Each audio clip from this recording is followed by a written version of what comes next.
మనిషికి ఎదురయ్యే ప్రతి అవరోధం ఒక పాఠమే అంటున్నారు ఈ రచయిత. చిన్నప్పటి నుంచి ఉన్న సాహిత్యాభిలాషను పక్కన పెట్టకుండా ప్రవృత్తిగా కొనసాగిస్తున్నారు ఆ ఐపీఎస్ అధికారి. పట్టు పట్టరాదు, పడితే విడవరాదు అని యువతరానికి గట్టి సలహా ఇస్తున్నారు.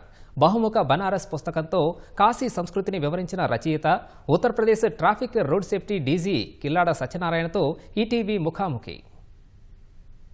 10వ తరగతిలో ద్వితీయ శ్రేణి మార్కులు, తర్వాత ఇంటర్మీడియట్లో ఒక సబ్జెక్ట్ తప్పారు. కట్ చేస్తే ఐపీఎస్గా మరి ఉత్తరప్రదేశ్లో traffic and road safety additional డీజీగా పనిచేస్తున్నటువంటి వ్యక్తి ఈరోజు బహుముఖ బనారస్ అనే ఒక పుస్తకాన్ని రాసి మాజీ ఉపరాష్ట్రపతి వెంకయ్యనాయుడు చేతుల మీదుగా ఆవిష్కరించారు. ఒక గ్రామంలో పుట్టినటువంటి వ్యక్తి ఇన్ని అవాంతరాలను దాటి ఆ స్థాయికి ఎదిగారని తెలుసుకునేందుకు మనతో పాటు ఐపీఎస్ అధికారి కిల్లాడ సత్యనారాయణ గారు ఉన్నారు. సార్తో మాట్లాడదాం. సార్ నమస్కారం. సార్ నమస్తే అండి. సార్ చెప్పండి సార్, అంటే మీ నేపథ్యం ఏంటి, మీ బాల్యం ఎక్కడ గడిచింది, మీ స్వస్థలం ఎక్కడ సార్? నేను ప్రస్తుతం అనకాపల్లి జిల్లాలో కోటవర్ట్ల మండలంలోని పాములవాక గ్రామానికి చెందినవాడిని. నేను బాల్యం అంతా కూడా అక్కడే 10th క్లాస్ వరకు అక్కడే చదువుకోవడం జరిగింది. టీచర్గా నేను 4 సంవత్సరాలు పనిచేసిన తర్వాత ఈ ఐపీఎస్కి సెలెక్ట్ అయ్యి ఉత్తరప్రదేశ్ క్యాడర్కి నేను అలర్ట్ అవ్వడం జరిగింది. ఇప్పుడు ఈ పుస్తకావిష్కరణ కోసం హైదరాబాద్ రావడం జరిగింది. సార్ యాక్చువల్గా అంటే మీరు ఇంటర్మీడియట్లో మీ గురించి చూస్తే కనుక ఇంటర్మీడియట్లో ఒక సబ్జెక్ట్ తప్పారు అని చెప్పి మీరు గతంలో చెప్పినటువంటి అంశం. అయితే ఆ స్థాయి నుంచి ఐపీఎస్కి ఎదిగారు. ట్రాన్సిషన్ ఎట్లా చూడొచ్చు సార్? ఇప్పుడే మా నాన్న నాకు ఒక విషయం చెప్పాడుగా, మనకి వరదలు వచ్చి పంట పోయినప్పుడు మళ్ళీ పంట వేస్తాం తప్ప పంట పోయిందని చెప్పి ఏడుస్తూ కూర్చోమని అన్నారు. అది నాకు ఒక రకమైన ప్రేరణ ఇచ్చిన వాక్యం. అది ఆ వాక్యంతో నేను నా జీవితాన్ని మార్చుకోగలిగాను. ఆ తర్వాత నేను నా జర్నీ ఇంకా మరి వెనక్కి తిరిగి చూడలేదు. యూనివర్సిటీలో ఉన్నప్పుడే ఈ సివిల్ సర్వీస్ కోసం ప్రిపరేషన్ ప్రారంభించి అల్టిమేట్గా ఈ ఐపీఎస్ సెలెక్ట్ అవ్వడం జరిగింది. సో సార్ ఇంకొకటి సార్, అంటే నార్మల్గా ఇప్పుడున్న స్టూడెంట్స్ ఒకసారి ఒక ఫెయిల్యూర్ రాగానే డిప్రెస్ అయిపోయి వేరే వేరే వ్యాపకాలకు అలవాటు పడిపోయి ఉంటారు. సో వాళ్ళందరికీ మీరు ఏం చెప్తారు సార్? అందరికీ నేను చెప్పేది ఏంటంటే, ఫెయిల్యూర్ లేదా ఓటమి అనేది అదే అంతం కాదు. ప్రయత్నం ఆపినప్పుడే ఓటమి గెలుస్తుంది. అందుకని ప్రయత్నం అనేది ఎప్పుడూ ఆపకూడదు. దానికి సంబంధించి నేను కృషి ఉంటే అన్న బుక్ ఒకటి నేను రాయడం జరిగింది. ఆ పుస్తకం చదివితే మనకు అర్థమవుతుంది ఎలాగా ఓటమి నుంచి కూడా మనం గెలుపుని ఎలా సాధించవచ్చు.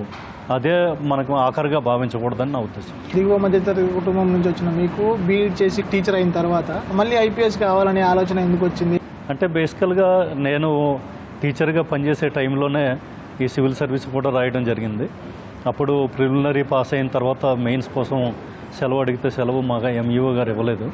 ఇవ్వకపోతే నేను వెంటనే జాబ్కి రిజైన్ చేసి నేను హైదరాబాద్ వచ్చి ఈ మెయిన్స్ కోసం ప్రిపేర్ అవ్వడం జరిగింది. సో ఆ సందర్భంలో నేను టీచర్గా పనిచేస్తూ చాలా కష్టాలు అనిపించాను. సో ఐపీఎస్గా మారిన తర్వాత సోన్భద్ర లాంటి జిల్లాలో ఎస్పీగా పనిచేయడం అది ఒక ఛాలెంజింగ్ అని చెప్పొచ్చు సార్. అట్లాంటి ఐపీఎస్ జీవితాల్లో చాలా ఉంటాయి. వాటన్నిటిని ఎట్లా ఫేస్ చేసి ఎట్లా ఓవర్కమ్ చేసేవచ్చు? ఉత్తరప్రదేశ్ క్యాడర్ అలర్ట్ అయిన తర్వాత ఒకటి నాకు హిందీ భాషతో కొద్దిగా అప్పుడు అంతంత మాత్రం వచ్చేది. అప్పుడు ఈ భాషను ఎలా నేర్చుకోవాలన్నది మొట్టమొదటి సవాల్ నా ముందు ఉన్నది. ఎందుకంటే మామూలు హిందీ వేరు, అక్కడ మనం గ్రామీణ ప్రాంతంలో మాట్లాడే హిందీ వేరు. అందుకని నేను ఏం చేసేవాడిని అంటే గ్రామీణ ప్రాంతానికి వెళ్ళడం, ప్రజల మధ్యనే కూర్చొని వాళ్ళతో మింగిలై తిరుగుతూ వాళ్ళ నుంచి అలా భాషను ఒకటి డెవలప్ చేసుకోవడం జరిగింది.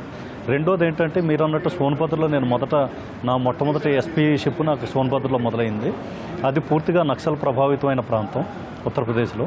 సో అప్పుడు నక్సల్ ప్రభావిత ప్రాంతంలో పనిచేసిన ఆ అనుభవంతో నేను నక్సలిజం అండ్ సొసైటీ అని చెప్పి ఇంగ్లీష్లో నక్సలిజం మీద ఒక పుస్తకం కూడా రాయడం జరిగింది.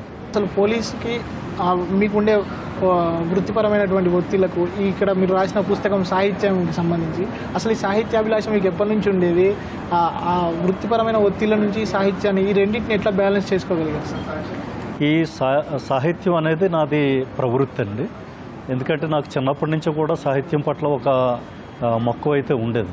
నేను 10th క్లాస్లో ఉన్నప్పుడే కవితలు రాయటం, అదే ఆ కవితలను మనం ఈ ఆల్ ఇండియా రేడియోలో బ్రాడ్కాస్ట్ కూడా అయినాయి.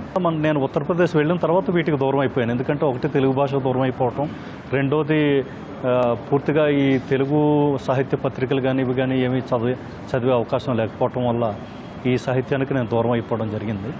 ఆ తర్వాత నేను డిఐజీ అయిన తర్వాత నేను అప్పుడప్పుడు రాసిన కవితల్ని వీటన్నిటిని తీసుకొని ఆ కవితలన్నింటినీ ఒక పుస్తకంగా మనిషి నా భాష అన్న పేరుతో నేను ప్రచురించాను. ఆ తర్వాత నేను ఆంధ్రప్రదేశ్కి 5 సంవత్సరాలు డిప్యుటేషన్గా వచ్చి నేను ఆంధ్రప్రదేశ్లో పనిచేయడం జరిగింది. సో ఆ టైంలో చాలామంది సాహిత్యకారులతోనూ కవులతోనూ అందరితోనూ కూడా స్నేహ సంబంధాలు ఏర్పడినాయి. ఆ స్నేహ సంబంధాలతో ఈ నాలో ఉన్న ఈ ప్రవృత్తి ఇంకా బాగా పెరిగి ఇప్పటికి ఒక అభిరుచిగా మారింది. సార్ ఆంధ్రప్రదేశ్లో పనిచేసిన అని చెప్తున్నారు కదా, ఎందులో పనిచేశారు, ఎన్నేళ్ల పాటు పనిచేశారు సార్ ఆంధ్రప్రదేశ్లో? నేను ఆంధ్రప్రదేశ్లో డిఐజీ రేంజ్ అనంతపూర్గా పనిచేశానండి. ఆ తర్వాత నేను ఐజీ సిఐడిగా పనిచేశాను. ఆ తర్వాత నేను డీజీ ఫైర్ సర్వీస్గా ఇంచుమించు 2.5 సంవత్సరాలు నేను అక్కడ పనిచేయడం జరిగింది. సో విభిన్న పదవుల్లో నేను ఆంధ్రప్రదేశ్లో పనిచేసి 5 సంవత్సరాలు చేసిన తర్వాత నేను మళ్ళీ ఉత్తరప్రదేశ్ వెనక్కి వెళ్ళిపోవడం జరిగింది. సార్ అయితే ఇప్పుడు ఈ బహుముఖ బనారస్ పుస్తకం గురించి సార్, పుస్తకం రాయాలని ఎప్పుడు థాట్ వచ్చింది, అసలు ఈ పుస్తకంలో ఏముంది సార్? బనారస్లో ఐజీ రేంజ్గా పనిచేసేవాడిని. అప్పుడు సడన్గా ఒక సమస్య వచ్చి ఆ సమస్య నుంచి బయటపడిన విధానం అదే నాకు ప్రేరణగా మారి కాశీ మీద ఏదో ఒకటి రాయాలి అని ఒక థాట్ ఒకటి వచ్చింది. ఆ థాట్ పరిణామంగా ఈ రకరకాలుగా వ్యాసాలన్నీ రాశాను.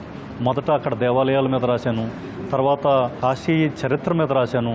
అదేవిధంగా ఈ కాశీకి వచ్చిన తెలుగు వాళ్ళ గురించి నేను రాశాను. ఇప్పటి నుంచి మన కాశీలో తెలుగు వాళ్ళు ఉన్నారు, వాళ్ళ పుట్టుపూర్వోత్తరాలు ఏంటి, వారు కాశీ సంస్కృతికి ఏ విధంగా తోడ్పడ్డారు, వీటన్నిటి మీద కూడా నేను అప్పుడు రాయడం జరిగింది. సో ఇవన్నీ కూడా నాకు ఏ సంతృప్తిని ఇవ్వలేదు. అప్పుడు నాకు ఎందుకో అలా ఆలోచించే టైంలో నాకు ఈ థాట్ కలిగింది, కాశీని ఒక ప్రపంచ పటంలో ఒక విశిష్ట స్థానంలో నిలబెట్టే అంశాలు కొన్ని ఉన్నాయి, వాటిని ఆధారంగా తీసుకొని మనం పుస్తకం రాద్దాం అనే ఒక ఆలోచన వచ్చి, అదేవిధంగా మనకు తెలుసు, అందరికీ తెలుసు కాశీ అంటే మోక్ష నగరం అనేసి.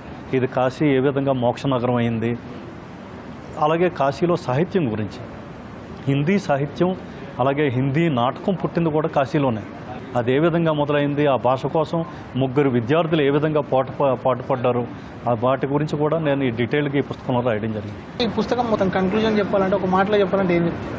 ఇది కాశీ తాలూకా హృదయాన్ని పట్టుకున్న పుస్తకం. అంటే మనకి బనారసీ అని అంటారు, అంటే బనారసీ తత్వం వేరు, కాశీ వేరు. కాశీ అంటే ఆధ్యాత్మికంగా మనకి ఆ ప్రాంతాన్ని చూపించేది కాశీ. కానీ బనారస్ అనేది ఆ కాశీ తాలూకా రసహృదయాన్ని పట్టుకునేది బనారస్.